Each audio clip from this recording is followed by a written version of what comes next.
Ayan mga kasenso, ililinisin natin ang area na to dahil lilipat na namin yung mga biik dahil hindi na sila magkasya rito sa farrowing pen na kanilang pinag-stayhan. Nag-aaway-away sila. So ngayon ililipat namin dito. Bago namin yan ililipat, mag-disinfectant muna kami gamit ang ANK. Ito po sa mga nagtatanong kung saan ito mabibili, hindi ko po kayo nare-replyan.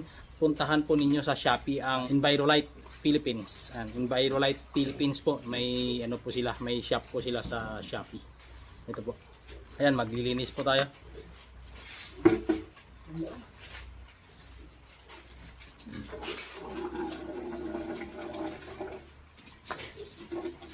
Kailangan natin i-disinfectant para yung mga nauna dito na nilagay natin ay malinis ang kanilang virus.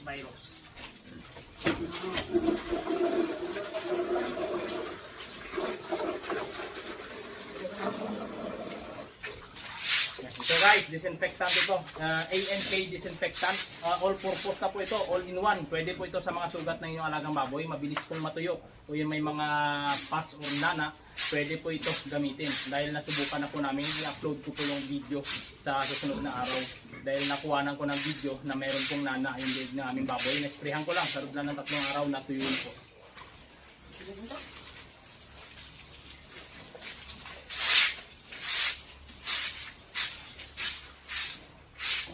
Ayan mga ka-asenso, sa mga nagtatanong kung anong gamit namin na disinfectant, walang iba po, ito po ANK.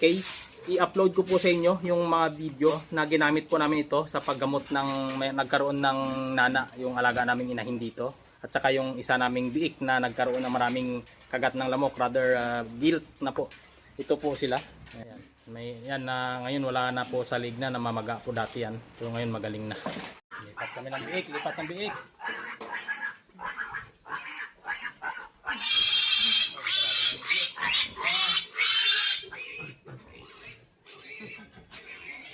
Sunod to.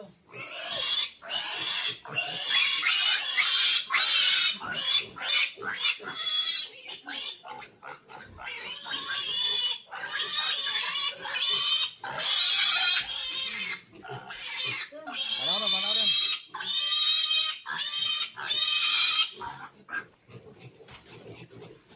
Agaw kay tingnan mo lang. May tubig ko to.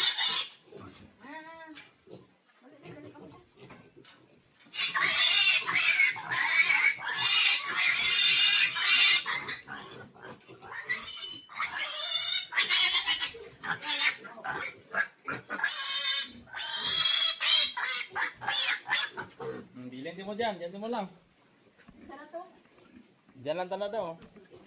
Yan na sila. Ayan mga kasenso, bagong lipat. Dahil hindi na sila magkasya dito sa farrowing. Ayan. Nagkakanda sakitan na sila. So ngayon, ito na.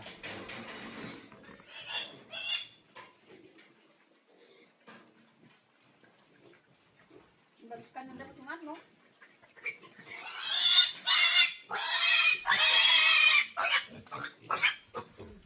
Dan, tedi guar.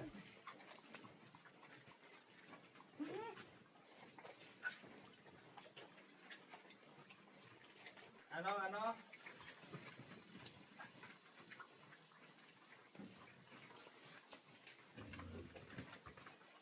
Yawa mo lagan din yan.